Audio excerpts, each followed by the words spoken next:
বেশি তো নেই। ভালো কথা মনে করেছেন তো।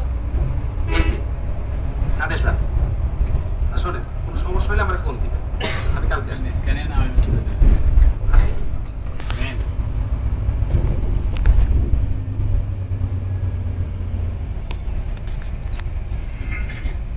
ভাই চেয়ারগুলো ঠিক করো তো।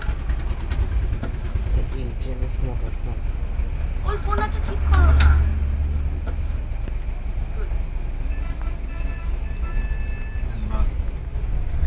চলো রাপুঞ্জেল, আমরা আমাদের প্রাসাদে ফিরে যাই। আমার দাস দাসী কোথায়? সারাদিন খাটাখাটুনিতে ক্লান্ত লাগছে। ওরা কোথায় গেছে? আমি দেখছি।